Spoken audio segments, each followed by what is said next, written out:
చెప్పండి అన్న, ఏం చేస్తుర్రు అన్న? ఓట్ ఫర్ నోట్ ఉద్యమం అన్న. ఈ రాజకీయ నాయకులు గెలిచి ఏం చేస్తలేరు, ఇది నథింగ్ బట్ గెలిచి ఏం బీక్తలేరు.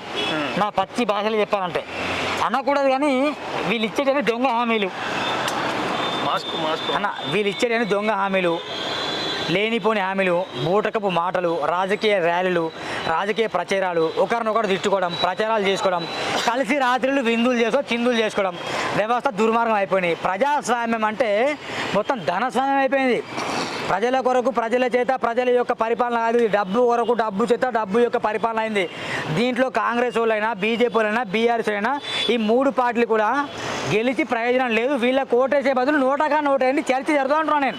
కానీ నోటాకు ఓటేయడం వల్ల అంటే రాజకీయ నాయకులకి, ప్రభుత్వానికి ఏ రకంగా వాళ్ళకి తెలుస్తుంది అన్న? నోటాకు ఉన్న వాల్యూ ఈసీకి తెలుసు, అందుకే నోటా కింద పెట్టిండ్లు. తెలియకుండా వాళ్ళు పెట్టారు కదా. ఇప్పుడు ఓటు వేయకుండా ఇంట్లో కూర్చునేవారు జూబ్లీస్ నియోజకవర్గంలో ఉండే అర్హత లేదని చెప్పి లేదు మీరు పెట్టారు. అయితే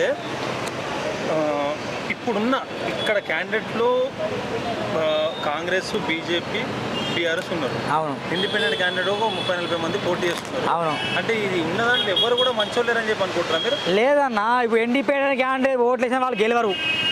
తెలుస్తారా మీరు చెప్పండి? గెలవరు. ఈ ముగ్గురు ఓటేసినా ప్రయోజనం లేదు. ఈ ముగ్గురు కూడా మాకు నచ్చలేదు, వాళ్ళకు కూడా మేము ఓటేయమని అనుకునే వాళ్ళు ఎవరైనా ఉంటే ఇంట్లో కూర్చొని ఇంట్లో కూర్చొని రీల్స్ చూస్తూ, టీవీలు చూస్తూ టైం వేస్ట్ చేయకుండా ఆ రోజును ఉపయోగించుకోండి. మీకు ఎవరు నచ్చకుండా నోటాకు ఓటేయండి.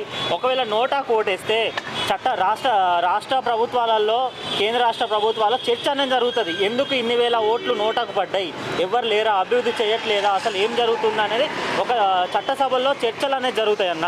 అయితే మీరు ప్రజల్లో కూడా తిరుగుతున్నారు కదా అన్న? తిరుగుతున్నామన్నా. ఏమనుకుంటారు ఇక్కడ? గాడిద పాల విలువ 1500 ఉండదు లీటర్కి. గాడిద పాల విలువ 1 లీటర్, ఒక రోజు అది సంపాదించే లీటర్ విలువ.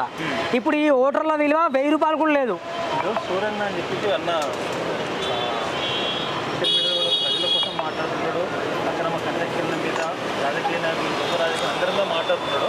జూబ్లీస్ ఎన్నికలు చూస్తుంటే విరక్తి కలుగుతుంది.